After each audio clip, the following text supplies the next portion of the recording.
Good evening. I'm Gordon Barris. I am visiting professor at LSE Ideas, where I deal with strategy, something that follows on from 30-odd years in the Foreign Office and the Cabinet Office, and 10 years or so advising PricewaterhouseCoopers on how to develop their business in China. It is really very nice to be here. And I would like to welcome you all this evening on behalf of the management department of LSE to hear Richard Rumelt, the professor of management studies at UCLA Anderson, which is their management school, who will be speaking about his book, Good Strategy, Bad Strategy, What is the Difference and Why It Matters.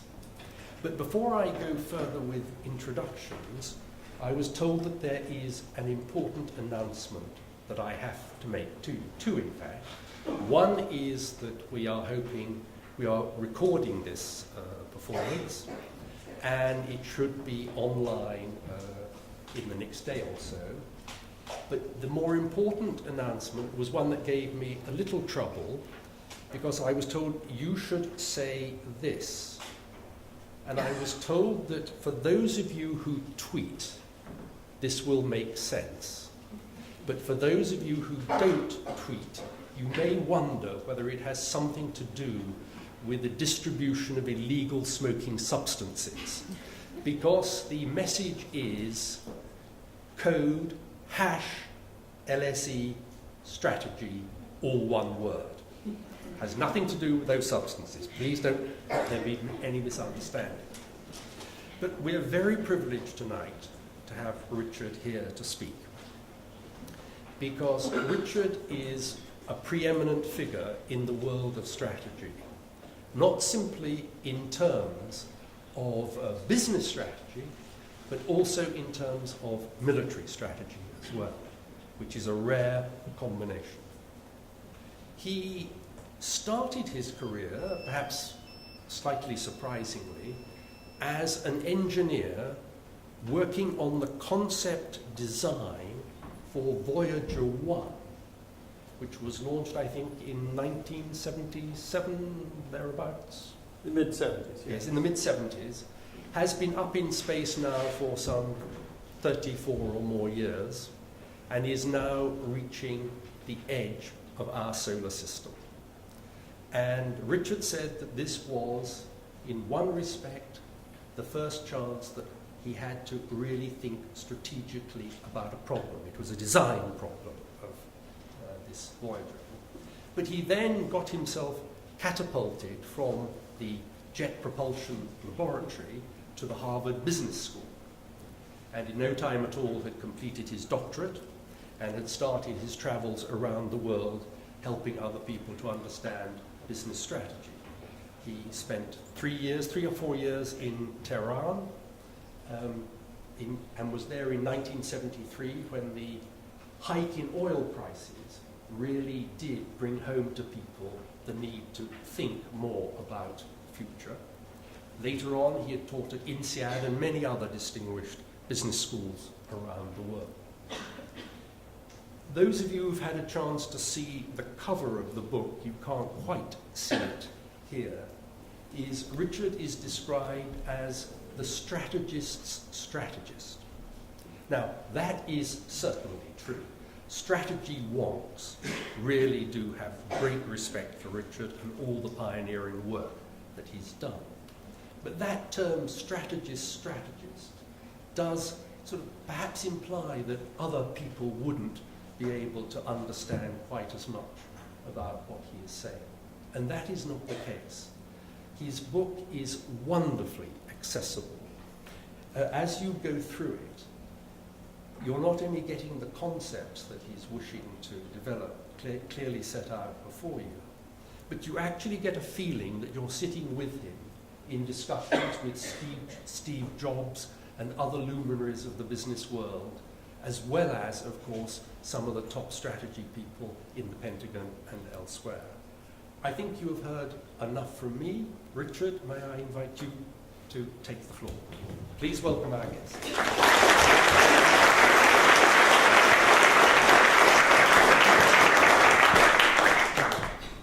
Wow, what an introduction.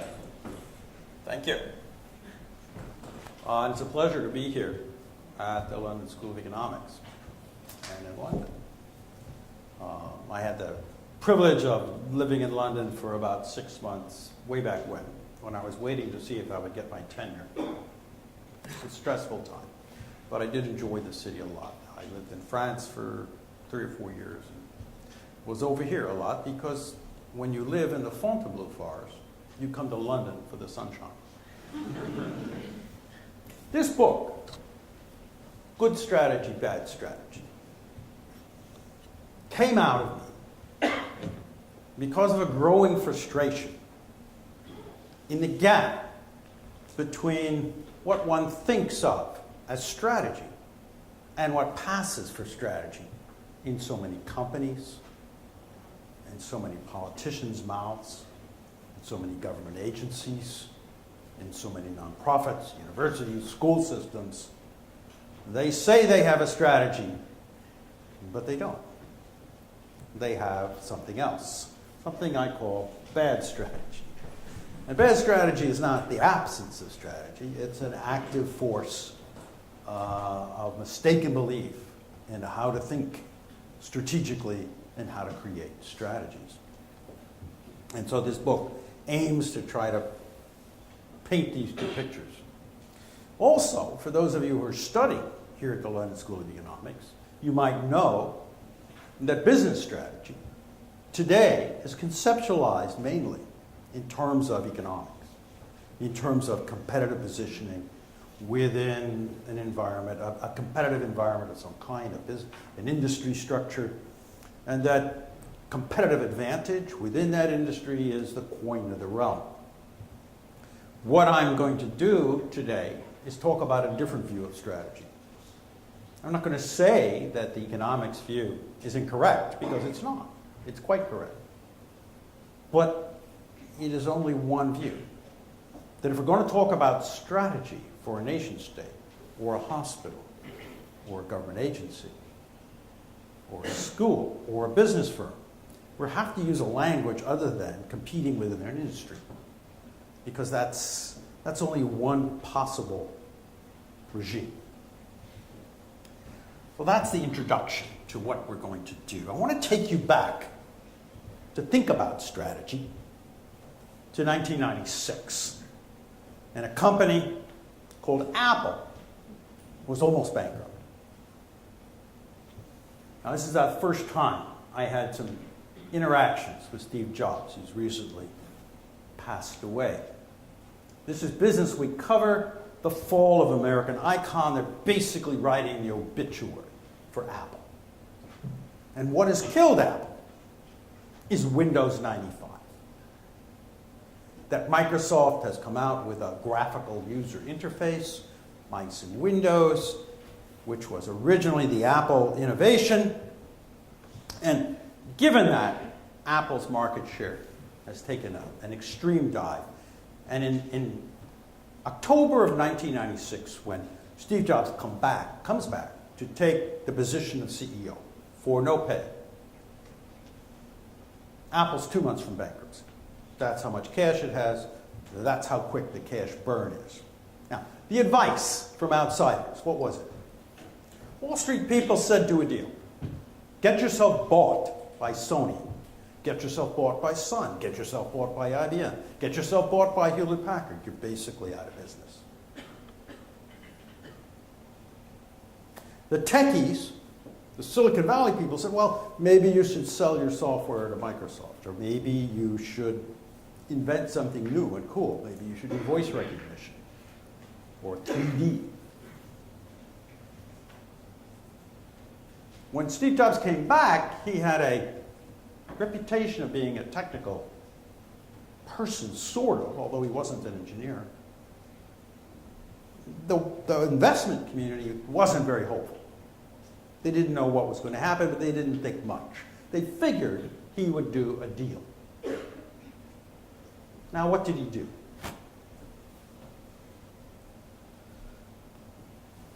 He didn't sell himself to IBM. These are recommendations from Wired magazine. He didn't do licensing his name to everyone. He didn't do these popular recommendations. What he did do might be called Business 101. First of all, he did a nice deal with Microsoft. He got them to give his company $150 million. Now, I would like to do that for Microsoft. How did he do that? Well, Microsoft was under antitrust threat for being a monopolist.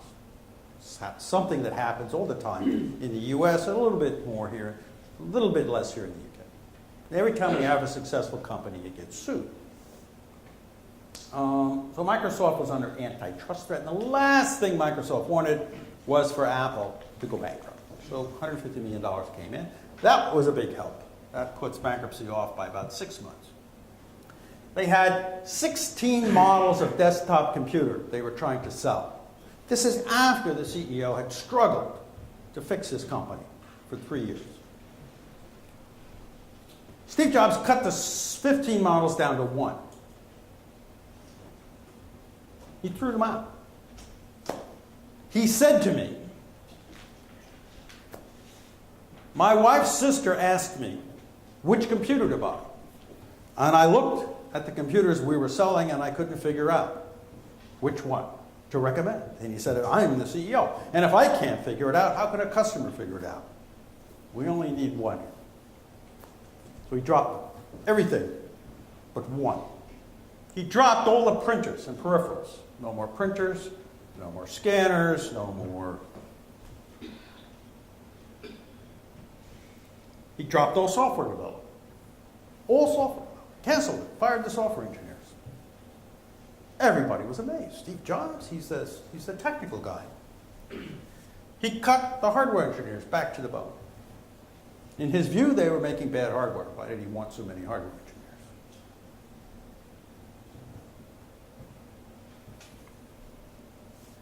He cut 5 of the 6 national retailers. They had many retailers. He cut it back to 1. It was CompUSA. He moved all the manufacturing to Taiwan. No longer would we make any Apple products in the United States. And he opened up a web store to sell direct to customers. Now, what do these actions all add up to?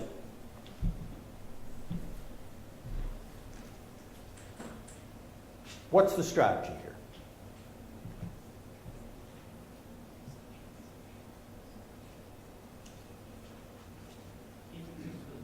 Excuse me? Keep it simple. Keep it alive. At one level, you could say, hey, it's just cost cutting. It's business 101. Every single step he did here, and he did this very quickly in a matter of 4 months, he's aimed at survival. We're about to go bankrupt. We're not going to do R&D. We're not going to do product development. We're not going to have all these. We're going to cut it back to a core that can survive. You cut off the extremities. Now, people were surprised. Why were they surprised? Because they don't expect to see anybody actually perform this kind of focused action.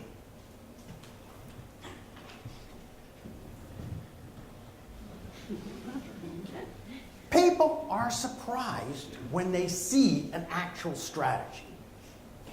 They don't expect to see a strategy. We expect to see our leaders espouse fluffy goals and try to do everything. Oh, we're going to have everything. We're going to have better education and better health care and better social services and faster railways. We're going to have it all. And down that road lies nothing. That's not strategy. That's vacuous promises. Strategy is about focus. And everything that Jobs did here was focused on a single short-term objective, which was survival. That's it. That's what he was after here. And I sat down with him a year later, and I said, Okay, you're surviving. You've got 4% of the desktop market. The Windows Intel machines have still won. What's your long-term thing here? What's your real strategy? I understand the focus on survival, but... And he looked at me and he said, I'm going to wait for the next big thing. That's what he said. And I was bowled over. I had just spent 6 months interviewing something like 75 executives in electronics, both in Europe and the United States. These were division managers and CEOs of electronics companies. And I had asked each one of them several simple questions. One, why? First question was, who's the most successful player in your industry, in your business? Everybody could identify that. They knew who it was. And then I'd ask them, how did that player get to be so successful? And of course, this was 1996, 97, 98, electronics, and they all had basically the same story. The story was something had changed, some new technology had appeared, some new window of opportunity had opened.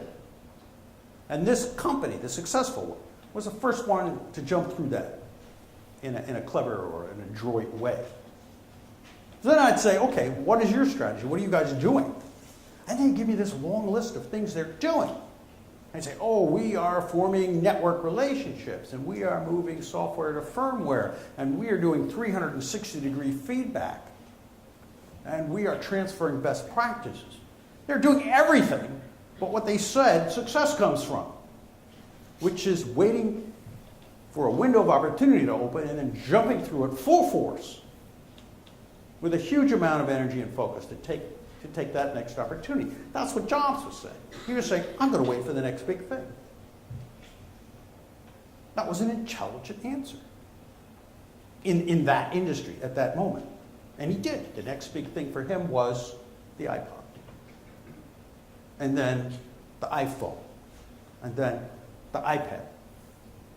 And in each case, there was a window of opportunity that opens and you went after it. Full force, full focus. That whole list of things. The software, the hardware, the manufacturing, the distribution, the design, all of those things focused on pushing that product through to excellence. That's strategy. A man named Chad Logan hired me to take a look at his company. He said, I need your help with strategy. Please come by and talk to me and my people. I came by. And I said, Chad, you're a graphics arts company. He inherited the company from his uncle. His uncle had passed away a couple of years before. He was a high school football hero turned graphics artist, now manager. I said, what's the strategic issue here? He said, well, we have a plan. I call it the 2020 plan. 20% growth in revenues a year and 20% after-tax profits. That's the plan. I said, oh, okay, those are great goals, but what's the strategy? How is this fairly ordinary graphics arts company going to do this? He said, well, one thing I learned as a football player is you have to have the will to win. That's the main thing. And we're just going to push until we achieve this. I said, well, do you have a strategy other than 2020? He said, yes. And he had a plaque actually up on the wall that said, our strategies. We're going to be the graphics arts firm of choice. We will delight our customers. Then the two key things, we'll grow our revenue 20% a year. We'll maintain a profit margin of 20% or better. We have a culture of commitment. We'll foster honest and open work environment. We'll support the broader community in which we serve. This is a little before everybody puts sustainability and a greener world in their strategies. But there's nothing here that's about strategy. It's all puff. It's all about things we think are nice plus results we'd like to achieve. That's bad strategy. Now, if Chad Logan and his graphics art company was the only place you saw this kind of thing, it wouldn't be a big deal. But in company after company, in hundreds, thousands of corporations, that's what you get. This is a corporation, I was attending their big strategy meet they had. They had 200 or 300 senior managers from around the world. It's a big company. The picture, I had to clip from a U.S. election campaign. But there was a big release of balloons, which is why I clipped that picture. And the CEO, they had a movie of the company's products, specially produced. They had specially music that was played. The CEO gave a speech about the new strategy. And the strategy was, we're going for global leadership, we're going for growth, and we're going for shareholder return. And then there were breakout sessions where individual managers sort of had to get together and buy in to this vision. But where's the strategy? It's not there. So you think, okay, well, this is a motivational thing. They must have a planning system behind that to develop some methods. Yeah, they do. They have an annual strategic plan. It looks 3 years ahead. And every September, they start a new one. And every June, they finish the annual strategic plan. And the first year of each annual strategic plan becomes next year's budget. What it is, it's a forecast of the economy and a forecast of their revenues and a forecast of their profits. It's a bunch of financial results. It's not a strategy. The strategy is not what you hope your performance will be. A strategy is about how you're going to get there. It's bad strategy. I developed the phrase bad strategy at a national security conference in 2007, where we were looking at fairly classified and unclassified documents. There were only 9 of us in the room. There was a former head of CIA, a former head of the Department of Defense. I was the lightweight in the room. And their big complaint was there's no strategy. What we got is national goals. We got democracy. We've got to end terrorism. We want to not have people have weapons of mass destruction. But then you look down and you say, okay, how are we going to do that? It says, we will pursue a world in which there are no weapons of mass destruction in the hands of our enemies. Okay, yeah, and then how are you going to do that? Doesn't say. Now, it didn't used to be that way. You used to have sort of the difficult, here's what we're going to do. We're going to focus on this. Bad strategy. Now, before you pull out your antidepressants, there are plenty of good strategies out there. And here's Lou Gerstner, his turnaround of IBM. When he walked into IBM in 1993, it was a difficult moment. IBM's mainframe business had gone like that. The PC business had commoditized. It was a mess.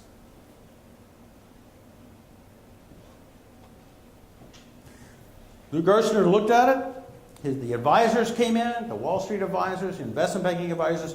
Everyone was prepared to split IBM up into pieces. The idea was that the computer industry had fragmented. That instead of integrated companies making all aspects of computing like IBM and NCR and so on, there were now operating system companies, memory companies, hard disk companies, etc. And so IBM itself should fragment to match. And Gerstner said, no, that's crazy. I mean, if you fragment, you're going to lose the base of competence, and you're going to lose the knowledge about all the different customers in the world. So what we're going to have to do is stop being an integrated company and turn and be a solutions provider. And if the solution is a non-IBM product, that's the way it's going to be. We're no longer IBM was no longer going to be a company that pushes its own products. Now, to do that took 8, 9 years. Most of the challenges he faced were organizational. They had fiefdoms all over the world that fought this. The head of IBM India, great guy, he rewrote the memos that he passed on to people that came in from headquarters. There was a huge amount of opposition to this, and it got handled. It got handled over time. This is a dramatic change in strategy. And everything that Gerstner put in place, the firing of 75,000 people, the rehiring of many people, the huge reductions in the internal processes and outsourcing many, many processes, the enormous pressure to change processes to become speedier and higher quality, all of that was focused around this goal of that kind of change. Now that's a strategy. He understood the problem, and he devised an approach to dealing with the problem. He didn't say, oh, we're going to return to 10% growth. That's not a strategy. That's a hope. That's an aspiration. So what's a strategy? Excuse me. A bad strategy and a good strategy. I'm going to give you the hallmarks of bad strategy. First, 4 big hallmarks. I'm going to say what's a good strategy, and then I'm going to emphasize some of those pieces for you. A bad strategy is when it's all goals.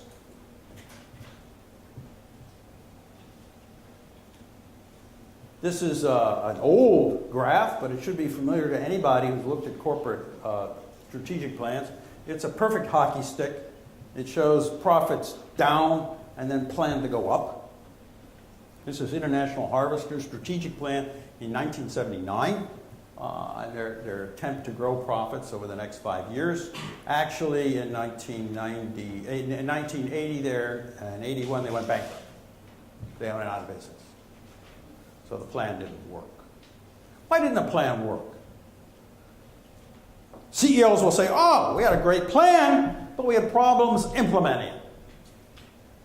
Suggesting somehow that if only people had worked harder, these numbers could have been met. What this plan left out was the elephant in the elevator. International Harvester, at that point in time, had the worst labor relations probably of any company, certainly in the US, maybe the world. Harvester was the scene of the Haymarket riots back at the late 1800s. Places, workers were machine gunned. And their labor relations were terrible. Their wage costs were high. The work rules were disastrous. Their costs were higher than anybody else in the industry. It was amazing that they were alive. All right, given that environment, their strategy should have been to deal with that problem somehow. There's several ways you could try to do it. It's very difficult. You probably want to split yourself into separate companies from trucks and agricultural equipment and so on, because it's hard to change a big company. You probably want to try to move some of your plants out of where they exist. And you probably want to try to really dramatically change your labor relations problem. That's critical. That's your strategy. That's your bottleneck. Instead, they did this ridiculous financial forecast. They ignored their basic problem.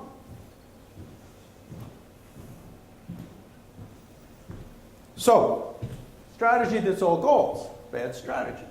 You know it's a bad strategy when it's all fluff.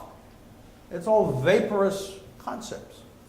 There's a bank that I became acquainted with, and they said, our strategy is customer-oriented disintermediation. They're a retail bank. Of course they're customer-oriented, and disintermediation, that means you're a bank. So their strategy is, we're a bank. But they fluffed it up. How many times have you seen that? Fluff is not a strategy. People confuse the idea of strategy with abstract words. It's not. Strategy is focus. You know what's a bad strategy? When there's no problem. If we go back to International Harvester, the problem there was they didn't address the problem. Lots of bad strategies. The key thing about them is it's all about the future. It's not about what our challenge is. It's all about where we hope to get. But the problem that we're facing, every organization, every country, every government, every business, every nonprofit, every school has a challenge of some kind, some essential set of forces that they're struggling with. And unless you identify that and focus on it and think about it and analyze it, you can't develop a strategy. And after you develop a strategy, other people can't evaluate whether it's good or bad unless you stated what's the problem that it's trying to solve. You know, the Obama administration wants to have a jobs strategy in the United States. That's great. Well, why aren't there jobs? What happened to the economic growth? Unless you figure that out, you can't have a job strategy. The job strategy has to treat the disease. It has to deal with how come economic growth is flatlined. It isn't flatlined because there isn't enough stimulus. You can't stimulate an economy every month forever. We've been stimulating the U.S. economy every quarter for 11 years. Now, that's not a stimulus anymore. When you give someone amphetamines every quarter for 11 years, they become comatose. Maybe that's why we're flatlining. You know, when you drop interest rates down to 1% and keep it there for 4 or 5 years, you get huge property bubbles and asset bubbles. And you think, oh, I'm stimulating the economy. So you don't get economic growth from stimulus. And the lack of economic growth is not because you don't have a stimulus. Stimulus might conceivably be the right response to a recession, but the fact is, countries like ours that have run their debt up so high by constantly stimulating the economy, there's no slack left. You've already done that. All right, so you need to analyze what's happened to the economy. And one of the things that's happened is we don't have any technologies that are employing anybody. All through the 20th century, every invention we had created huge amounts of employment, whether it's railroads or airplanes or electricity or chemicals or television or computers or automobiles or roads. Millions and millions of people were employed, manufacturing, distributing, and fixing that stuff. Google employs 10,000 people. That's it. It's a small town. It's a village. What about everybody else? YouTube. How many people work for YouTube? Hardly anybody. It's a bunch of servers. And so our new technologies, while they're very exciting, they don't employ anyone. And the old technologies are being shifted abroad. So that's a problem. When you begin to identify the problem, you begin to think about strategies for somehow coping with it. You know it's a bad strategy when it's a dog's dinner. Dog's dinner is a long list of things. That's what committees produce. 75 items that we have to pay attention to. Clean up the sidewalks, fix the seats, that kind of thing. I call it a dog's dinner. What's a strategy? This is back to basics. I'm not getting into the 5 forces. I'm not getting into how to innovate. I'm getting back to basics. Legendary coach Vince Lombardi in the United States, football coach. At the beginning of the season, he used to hold up a football and point to it and say to the Green Bay Packers in their first training session of the year, "Gentlemen, that's a football." It's getting back to basics. He's reminding people of what's going on. What are we there for? The basics of strategy is a coherent mix of policy and action designed to surmount a difficult, usually high stakes, challenge. That's what it's about. That's what it is. It's not an industry analysis. It's not a goal. It's not a wish list. It's a design of policy and action to deal with a high-stakes challenge. Good strategy has something I call a kernel. Kernel isn't the whole thing, but the kernel is like the center of a seed. It is an essential thing from which a strategy grows. The kernel has three components: diagnosis, which I've talked about. What's the problem here? What's the nature of the challenge? Why do we have flatlined economic growth? Why do we have a European debt crisis? Why are 40% of the kids dropping out of school in the Los Angeles school district? What is the nature of the problem? And you will find over and over again that when you enter these arenas, that people are putting forth ideas about what to do with no diagnosis. Oh, let's hire better teachers. Oh, let's spend more on books. Well, wait a minute. Is that the problem? Is the problem that we don't have enough books or better books? Is it that the teachers aren't smart enough? I had some dumb teachers and I learned. Don't know. But you've got to do the diagnosis. Guiding policy is, how are we going to solve this problem? What's our basic approach?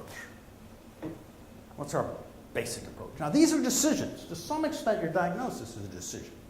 You choose a diagnosis. There may be multiple ways of diagnosing a problem. A social scientist will always diagnose it in a way that has maximum causal explanation, but often no levers for change.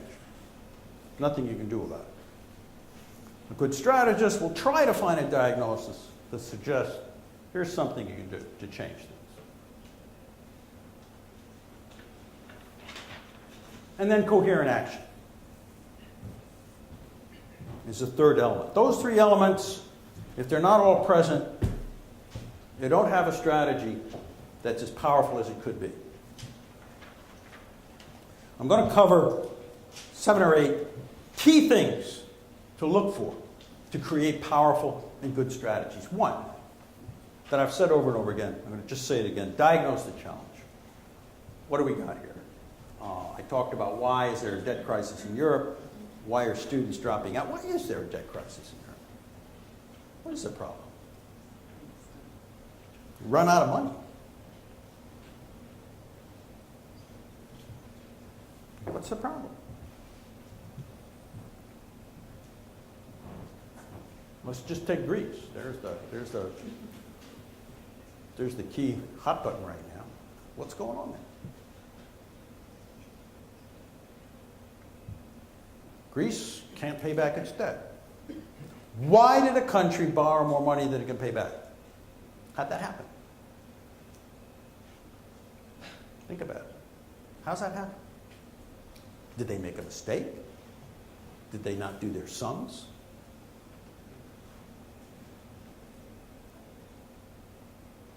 What's going on there? So you're going to say, well, they anticipated growth that didn't happen. Greece hasn't had any economic growth for 15 years. Neither is Italy. So anyway, they're borrowing in the anticipation that things will get better, or they're borrowing, if you want to be a little bit less sanguine about it, they're borrowing in order to buy votes. And then hoping something will happen in the future to take care of it. That's sort of why American administrations borrow money. They borrow money to buy votes and then hope that somehow in the future someone will cover the debt.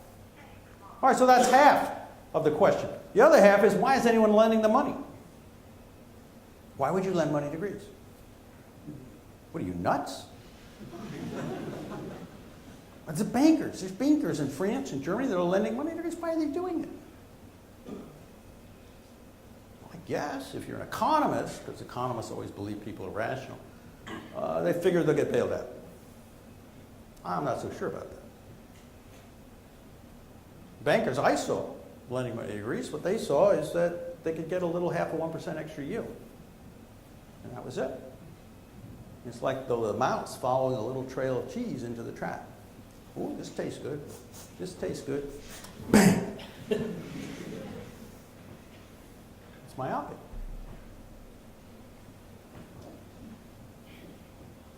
And then there's other elements of the problem. But if we look at the problem, it's not going to be solved by bailing out banks or bailing out Greece. It's a systemic behavior problem of national governments within the EU itself and with banks. If you want to fix it, more money is just a palliative. It's just like taking aspirin for cancer. Once you do a diagnosis, you can begin to confront what actually needs to be done. Make your actions coherent. Focus is the heart of strategy. 216 BC. Hannibal's taken on the Romans at Cannae. Hannibal's got about 55,000 troops. The Romans have, we're not sure. We think somewhere between 80 and 120,000 soldiers. We think they actually tried to minimize the number after they were beaten so badly. Hannibal had been raging around the Italian peninsula.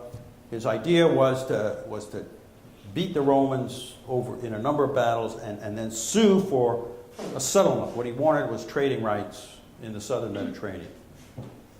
He wanted Carthage to be able to resume its trading. He figured that by military adventure he could get that kind of a deal. The Battle of Cannae shapes up. The Romans decide to face him down. They sent a record 6 legions under Paulus and Varro, 2 consuls. And Hannibal arranges his troops in an arc. They're the red blocks there. In the middle are the soldiers he's picked up in Spain and Gaul. And at the flanks, he's got his Carthaginian heavy infantry. And then he's also got cavalry on the right and the left. Now, in ancient warfare, cavalry's job was to go out and defeat the other guy's cavalry and then race around picking up loot and killing stragglers, doing stuff like that. Hannibal bowed his troops out, and when the 2 armies came together, the bow began to flatten. And it flattened, and then it bowed inward. And the Romans, seeing this, figured, oh, the Spaniards and Gauls are retreating. That means we won. So here they are with the bow flat, and the Romans pushing the center back, and it looks like victory. And Romans begin to shout their victory cries and push together in the center to break through the center. That would be a great strategic victory. The center bows back even further. They don't seem to notice that here and here, the Carthaginian heavy infantry is not really involved. They're just hanging around. The bow pushes even further back and then stops. And these soldiers from Gaul and Spain, instead of sort of backing up, suddenly turn and hold. Some few reinforcements come in. The heavy infantry from the side comes in. The cavalry unexpectedly comes in from the rear and closes with the Roman soldiers. The Romans are now encircled. Because they're encircled, the Romans in the middle of the mass are ineffective. The only effective fighters are on the edge of the blob. And so suddenly the numbers have been reversed. Hannibal's got more effective fighters than the Romans. The Romans are mostly facing the wrong way. They're jammed together so hard that many of them can't lift their weapons. They stand there, we think, for 3 to 4 hours as they slowly all die. 55 to 60,000 Romans died that day in Cannae. More than any other battle in history, before or since. More than at the Somme, more than at Gallipoli, more than at Gettysburg. It was the biggest military disaster in history. And so it's been studied. What happened here? What was Hannibal? Now, you could say it was a bit of luck on Hannibal's part. But the trouble with that is he did this over and over again for 10 years. He's called the father of strategy because he taught through these kind of destructive battles the Romans to think strategically instead of just charging ahead and trying to fight. You look at this strategy and it had almost nothing to do with business. So I'm going to have to go up many levels of abstraction. But if you look at what he did, it was a coordination in time and space that was unanticipatedly clever and adroit. It was a coordination of forces, a design where the Romans' own strength, their own courage, their own ability was turned against them.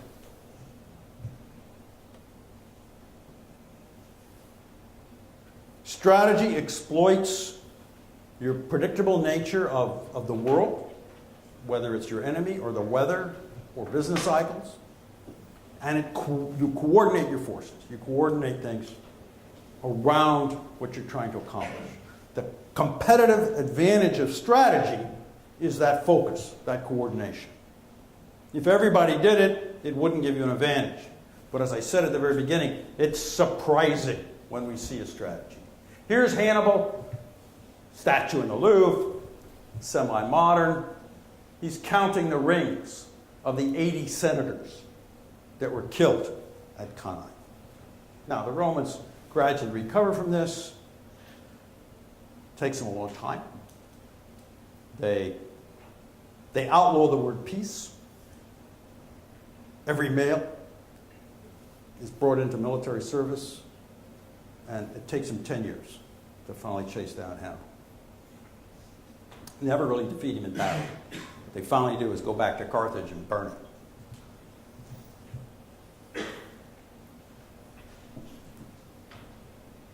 Focus, coordination. Let me show you a company doing this. This is a flight simulator in the early 1980s. To build a flight simulator, you have to do 3D graphics. You have to build a mathematical model of the environment you want to fly in, and then you have to have a virtual camera looking at that, and you have like a TV screen that says this is what you would see out of that cockpit, and you have a joystick where you fly that space shuttle. Complicated to do. 3D graphics. In the early 90s, it became clear that we could begin to do 3D graphics on personal computers. But nobody knew what to begin for. People opine, well, maybe what's going to happen here is we'll have 3D tours of foreign cities. You'll be able to go around Paris with your virtual camera. Or surgeons will look inside bodies and learn with 3D stuff. Or architects will sell designs with 3D graphics. But that's not what happened. What happened is 3D graphics was pulled into the market by the invention of violent video games. This one right here is Doom from 1995. Whoop. Let's see if I can get it to play.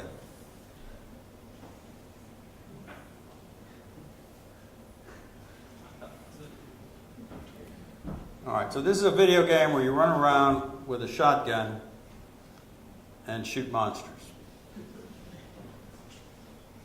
As you can see, the graphics quality is not great, but on the other hand, once you get into it, it can be terrifying.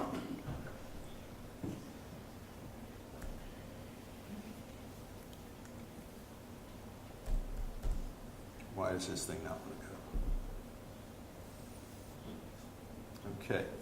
So in 1996, a company named 3DFX brought out the first card that you could plug into a PC and make this stuff work fast. Now, if you were a teenage boy killing your friends on the internet by playing Doom, where you were one of these guys running around and your friends were other guys running around, you're shooting at each other. If your video card isn't fast and isn't capable, you get killed constantly. So in order to avoid that, you want to buy a video accelerator. And 3DFX came out with the first effective one. SGI is a company that had invented all these concepts. Jim Clark, the CEO, left to form Netscape. The new CEO from Hewlett-Packard said, our goal is 50% a year growth.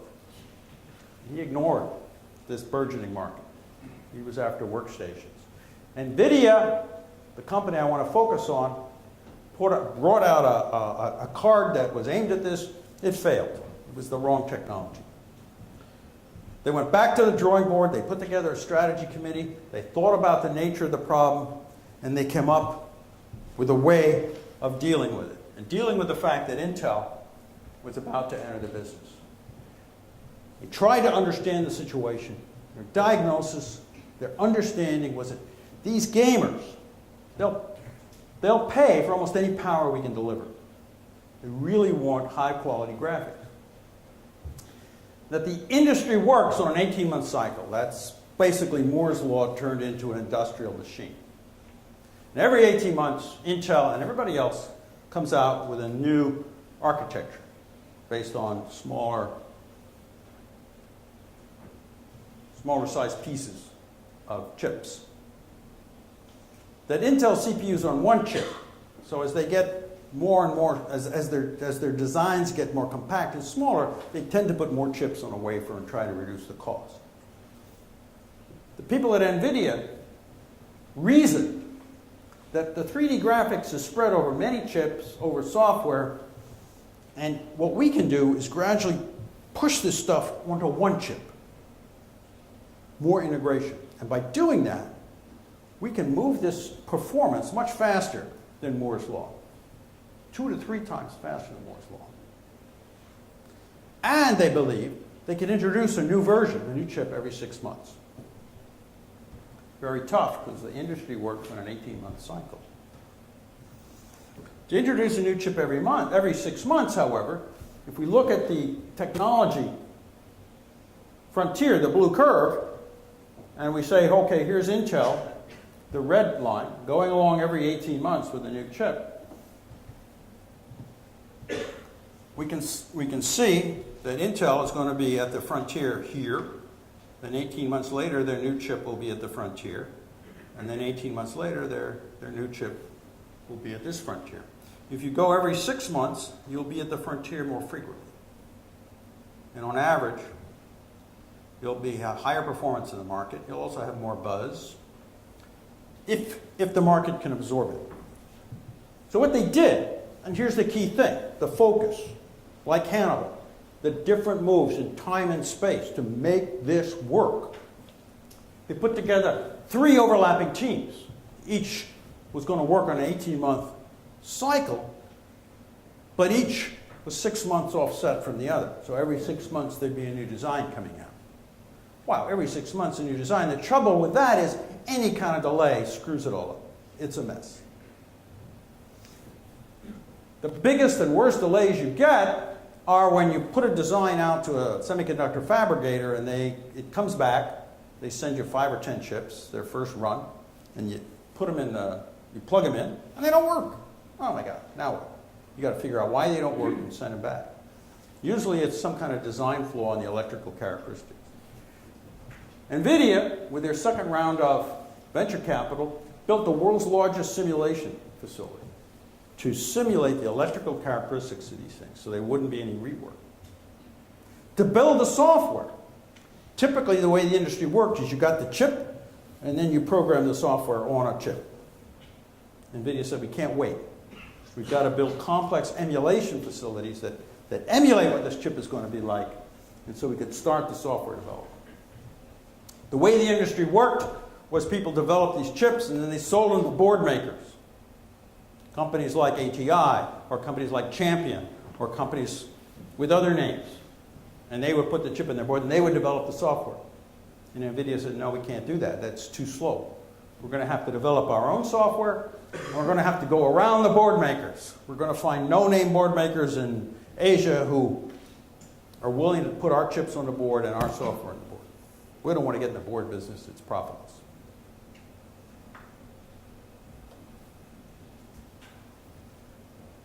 And they did a bunch of other things, but this is the core. NVIDIA's graphics chips became more and more complicated, faster and faster.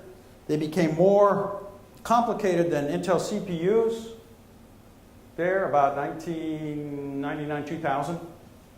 They continue to be the most complex chips in anybody's computer. The world's fastest computer was put together a year and a half ago by a group of engineers in Beijing, and what they used was NVIDIA graphics chips to build it. These are amazing machines. NVIDIA raced ahead of its competitors. 3DFX went bankrupt. Intel tried twice to get into this business of 3D graphics, and twice it failed. It could not deal with a shift from its 18-month cycle to a 6-month rapid evolution cycle. It's a big company, a technical company, very competent company, and this is a small market compared to its major market, and it just couldn't make the shift. So we see that the key things here in a successful strategy: the focus around accomplishing something and the anticipation that a competitor has certain limitations, has certain behavioral or structural limitations. This is a modern video game, Modern Warfare 3. I'm not in favor of violence, but look at the graphics.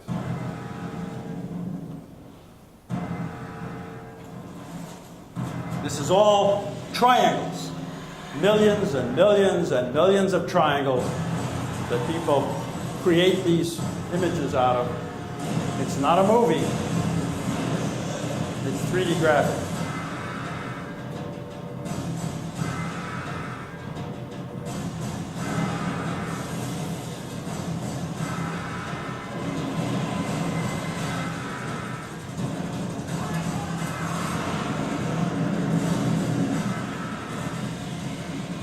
For some reason,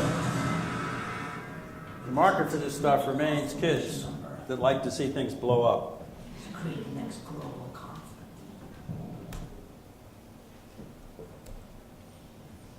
Number 3, insight. Strategy is about insight. There's no way around it. It's not about looking at a matrix or a graph or a curve and picking your strategy. It's not about the 8 boxes and your strategy is the one on the left. It's just not that way, any more than a great film director. It's about pick one of the 4 plots. Anybody tries to sell you that, it's a fake. It's an insight. Number 4, you've got to create proximate objectives. Strategy is not about the far future. It has to do with the future. It has to do with us getting to the future and not being stuck. But the way we get to the future is doing something now. Doing something now to push through the challenges and problems we have. A proximate objective is one that's feasible. It's one that we can actually achieve in the near term. I like near term 1 year, 18 months, 2 years max. It doesn't have to be near term, but it has to be pretty feasible. What do I mean by pretty feasible? A reasonable expectation that it can happen. What do I mean by reasonable? Well, you know what I mean. It means not blue sky. The United States has a goal of stopping the drug trade. Well, that's blue sky. Ain't going to happen, ever.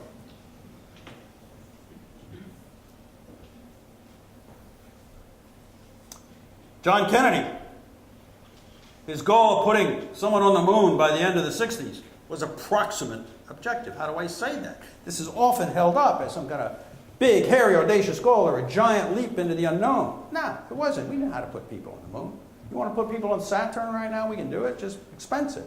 You put them in a big steel tank, you stick some gas in there, some oxygen, put some food in there, and send it off.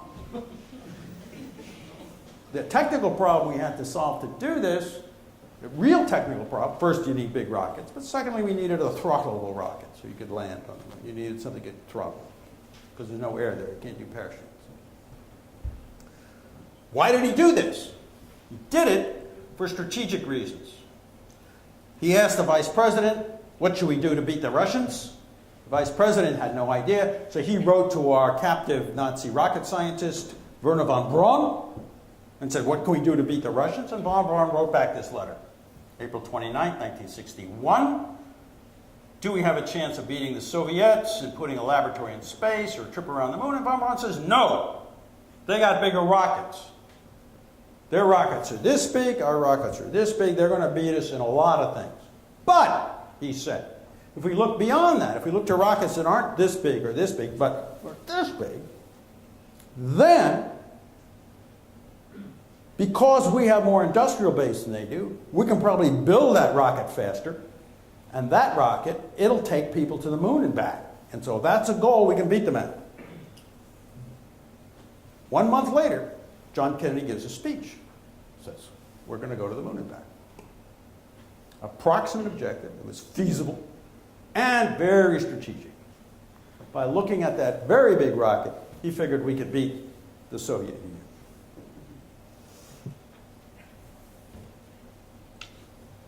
That's the kind of rocket it took to go to the moon, the one on the right. And back, these are the rockets we had when he made the speech. That's the USA rocket, the little tiny one there, and these were the Soviet Union's rockets. So that was the idea. The idea was, well, we just have to make a bigger rocket. That's not rocket science. That's just big rockets. Ride the wave. Great companies come out of technical change. They come out of changes in the world that you take advantage of and ride. People could see for a long time that computing and telecommunications were somehow going to converge. This is NEC's vision of that, put together in the late 70s. And the vision is sort of that there's going to be this big battle between telecommunication companies and computer companies. Well, it didn't work out that way. What happened was microprocessors upset the whole thing. And companies like Cisco, Systems, and Microsoft were able to ride that wave of change adroitly. If you look at Apple, the wave of change Steve Jobs was riding was a shift from desktop to mobile platform. Links matter. Chain links are situations where to have excellence, you have to have a bunch of things all work. Any one of them doesn't work, the excellence isn't there. Just like a chain is only as strong as the weakest link, in a chain link technology or chain link system, each piece has to work right. It's not a production function, it's additive. It's not like if you don't have enough capital, you can stick in more labor. All the factors of production have to be of high quality or equal quality for the thing to work.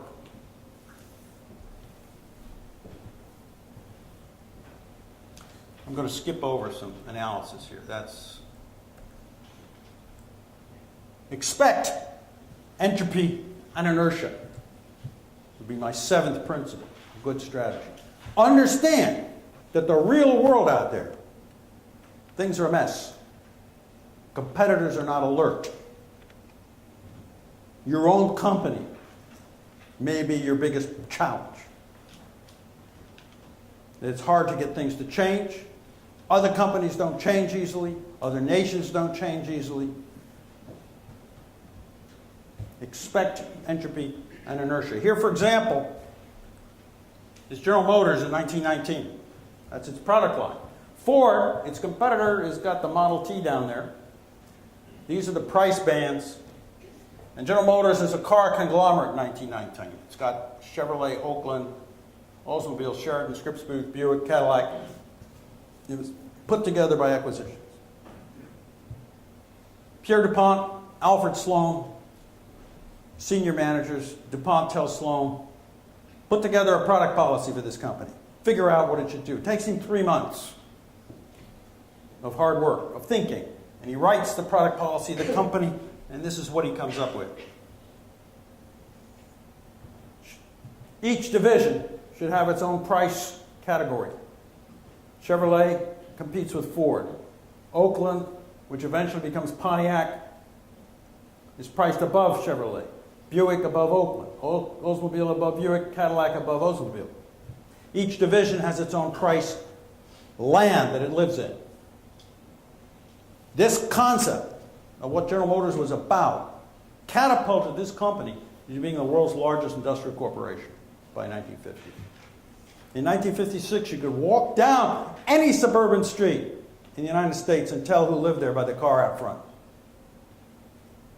Ordinary people drove Chevrolets, the foreman drove a Pontiac, the manager a Buick, and the CEO a Cadillac.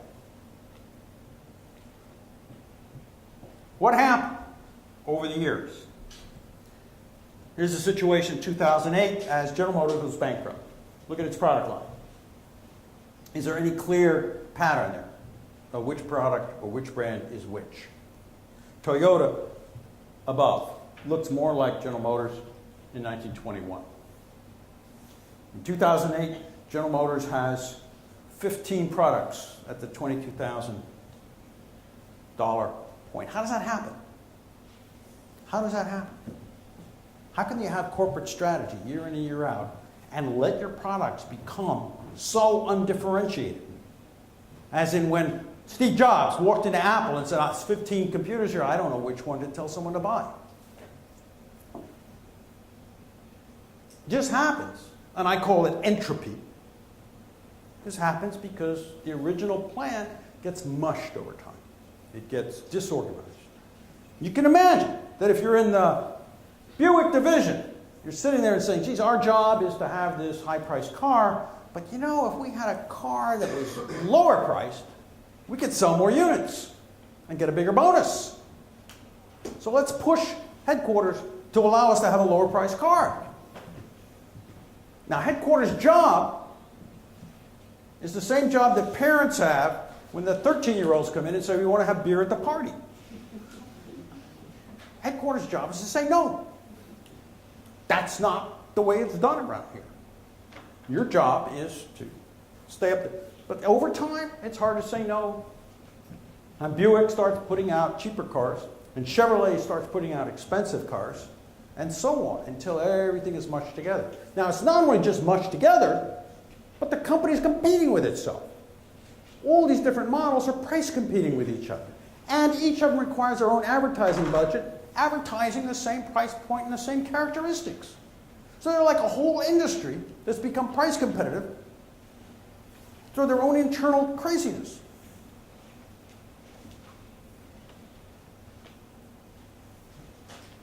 Entropy. Good strategy, bad strategy. It's hard to do, but it's not that hard to describe. Bad strategy is fluff. It's here's where we're going to go without how are we going to get there.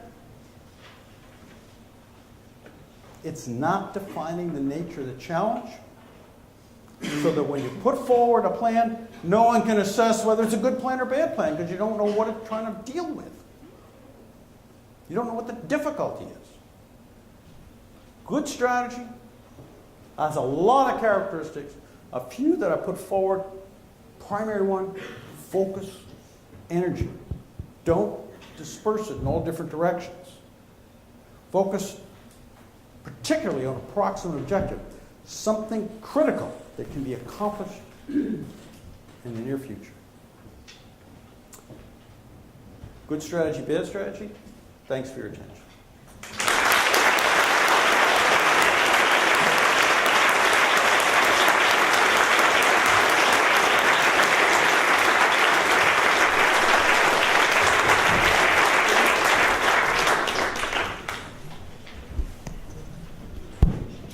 Richard, thank you so much for that fascinating presentation.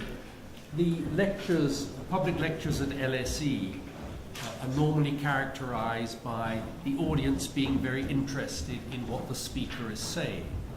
But I have rarely seen so many people taking notes while someone has been speaking, and I take that as a great compliment to your performance. We do have time for questions, about 20 minutes. So if any of you would like to pick up particular points with Richard, please do. The gentleman in the middle there. Yes, my name is Mr. Stefano Bonfa. I'm from Oxford Sustainable Development dealing with strategies.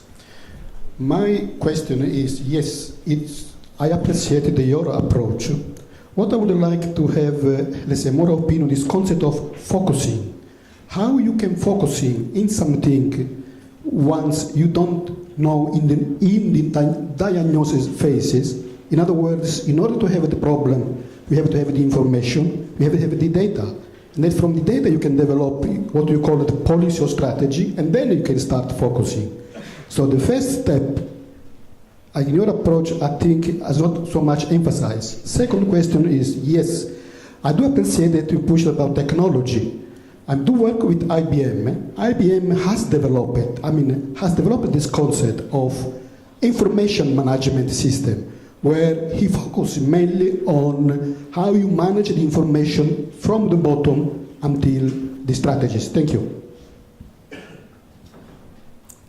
You know, part of your question is how do you develop effective policy in a world of uncertainty where you don't really know enough to have an accurate diagnosis? Is that Mike?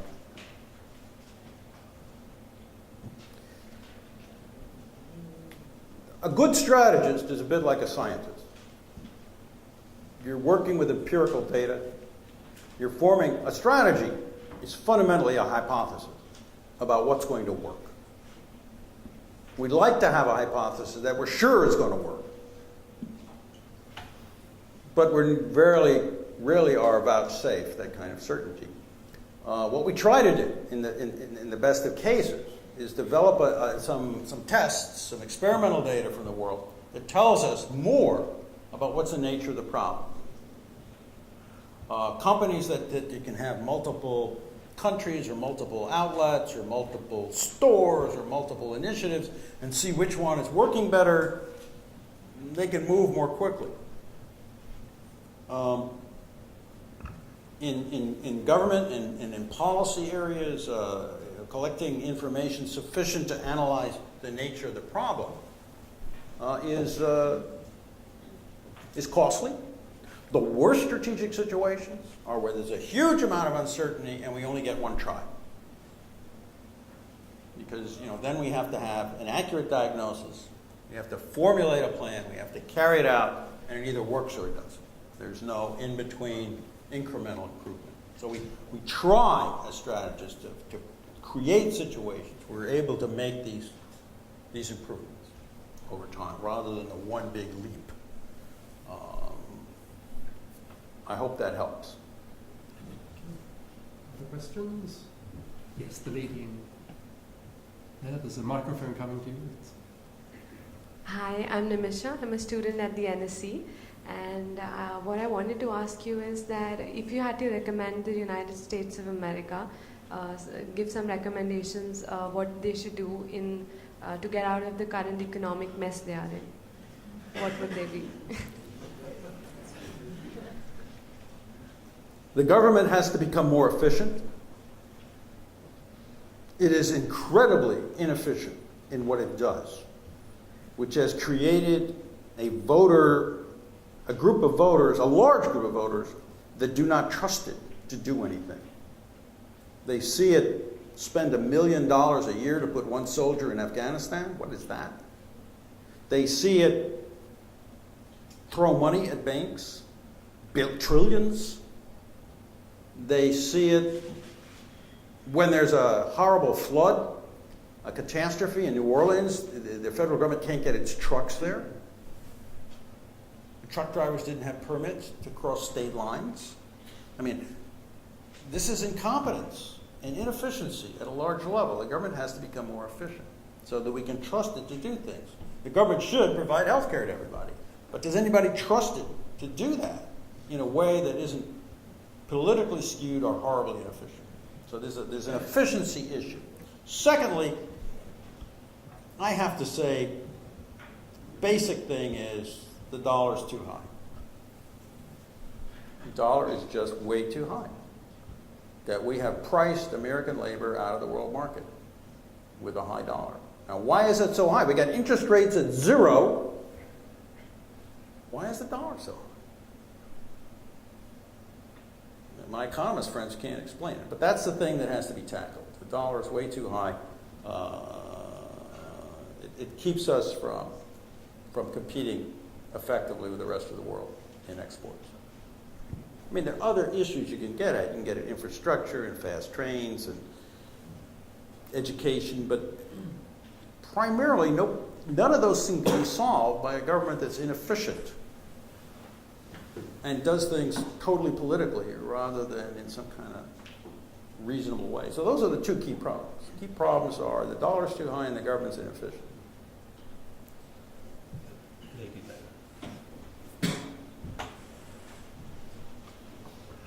Yes, I'm wondering if you might provide an illustration or two or comment on where good strategies might be being employed currently at the state or local level in the states, and what kind of political leadership it takes to employ them.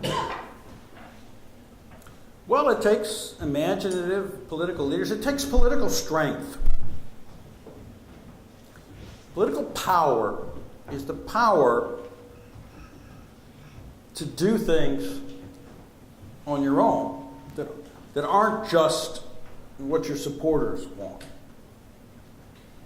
So it takes some political power. In my state, where I have, I call it my vacation home, but I try to spend more time there than just vacation, is New Mexico. That's one of the poorest states in the United States. It's basically very rural. It's very beautiful. One reason I like it, it's a giant state with only 3 million people, so it's empty. I find that charming. A lot of empty space. The governor the last governor, put in a very interesting set of policies about moving film production to New Mexico.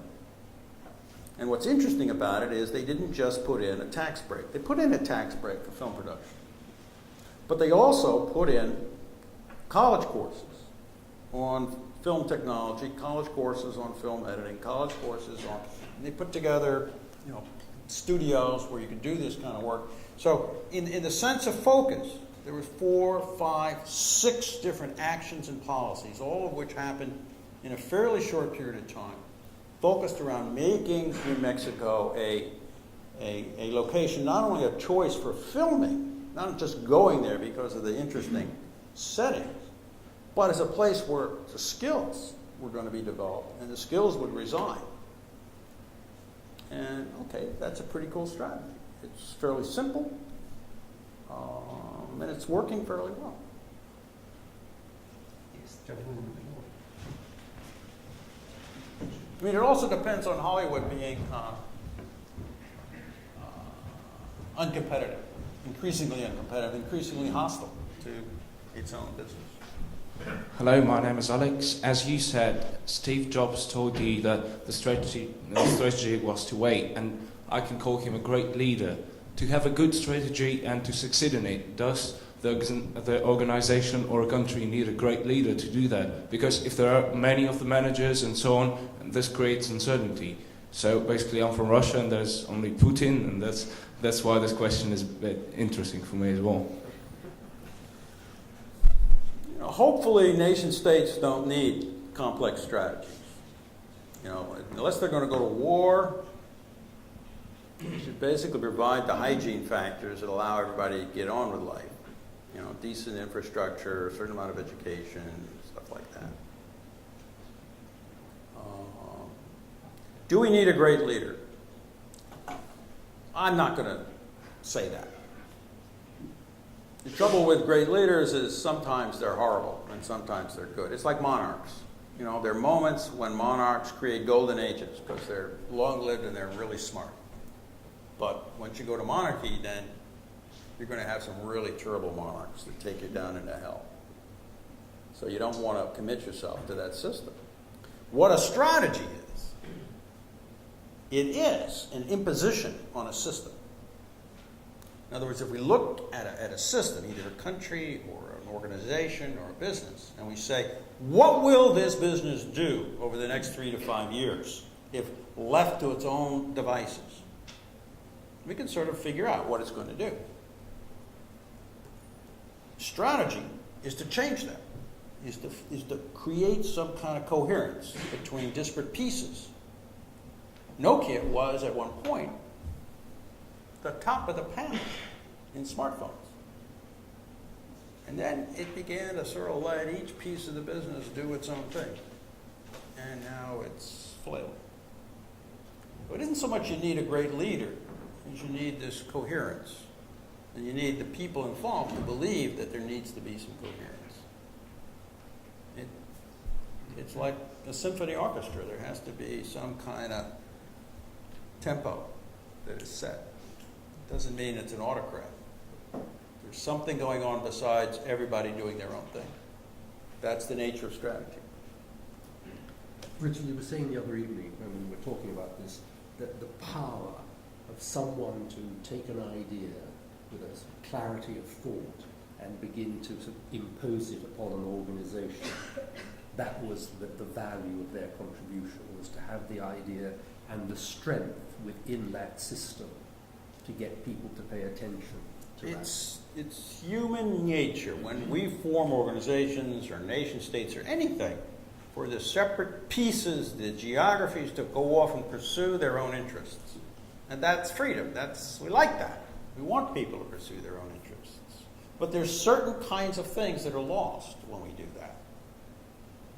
And strategy is about trying to identify the key thing that we don't want to lose and trying to get that coherence around that. It's terribly important in military affairs, less important in national affairs, very important in fast-growing businesses. Pulling in different directions dilutes the competitive punch, and you lose. Now, I know there are questions down in the front rows, but I do see a gentleman at the back, in the middle there. Yes, thank you. Yeah, I would be very interested in having your perception on the strategic consulting profession and your views on their contribution in putting together good, bad strategies for their clients. Strategy consulting is all over the place. There are high-quality firms and high-quality people, and then there's scams. I've got an email, and I actually meant to put it in my deck, and I wasn't able to get it in there. And it's an advertisement to go to a meeting in Los Angeles last week, at which a gentleman is presenting what he calls the 60-minute strategy. And the 60-minute strategy is 3 steps. First step, maybe it's 2 steps, I'm trying to remember. But the first step is to imagine the best possible thing that can happen. And then the second step is to write down a plan around that. And the third is to give it to senior management. That's strategy. Now, that's a scam. But people want to believe that there's a magical way to get success. Books about how to succeed, that's what I should have written. It's so easy. The secrets of success. 3 secrets of success. Number 1, aim high. If you aim low, you'll never wind up high. Number 2, never give up. If you give up, you'll never get there. Number 3, don't think too much. So you won't question number 1 and 2. That could be a bestseller. But in terms of value to someone who has a difficult challenge, that's about as useful as saying, go carve your company name on a tree and bury a dead cat under the tree. It's superstition. And yet, the human heart has an affinity for that stuff. We hope that it's that easy. Never give up.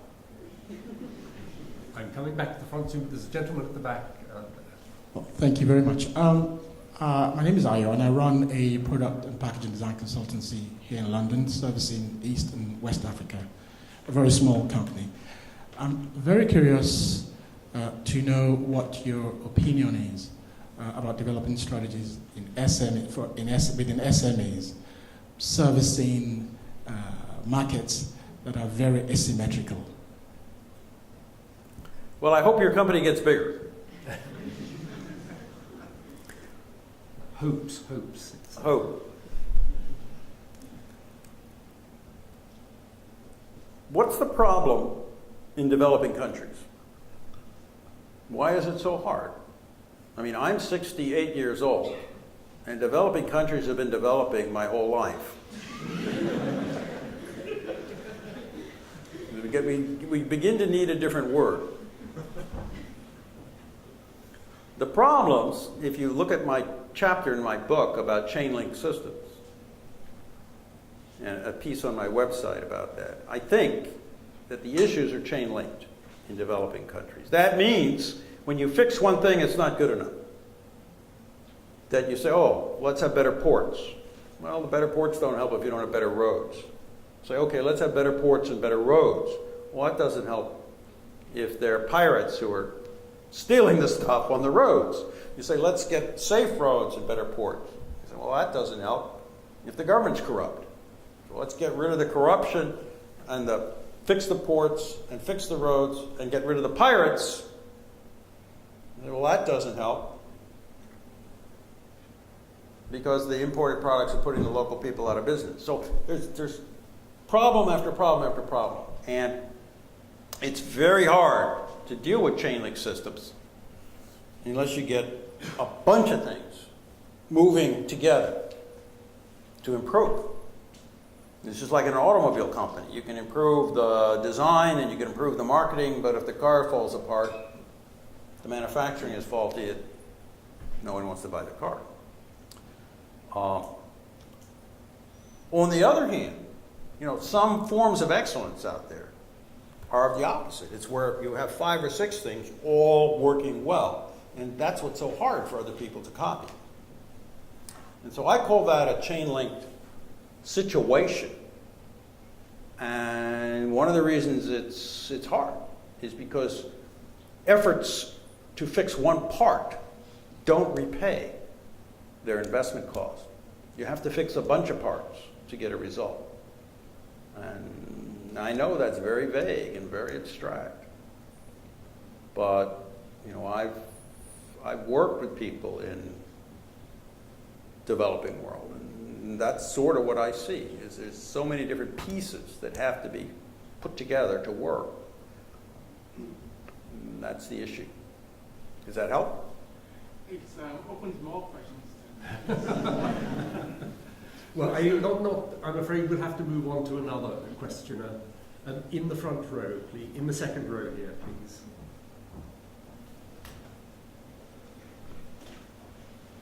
And then we'll have time just for one last question. Hello, I'm Xu Wei. I'm a student in LSE IDEA. Even if a strategy focuses the resources on a very clearly and correctly identified problem, it would somehow turn out to be a failure. So my question is, do you equate good strategy with success and bad strategy with failure? Thank you. No, I don't. I mean, bad strategy can succeed and good strategy can fail. The world is uncertain. Companies succeed from luck sometimes. They succeed because, look at Groupon. I mean, Groupon's strategy is to try to get a lot of money from stock investors. That's it. They don't have a sustainable business. But what's wrong with trying to become a billionaire? So maybe that's the strategy, but it's flaky from a business policy viewpoint or a business strategy viewpoint. So companies, the arc of companies is that they usually do something right. Countries do something right, and then they begin to succeed, they begin to grow, they begin to have all sorts of great things happen. And as I said the other night, then you get in the habit of extrapolating that.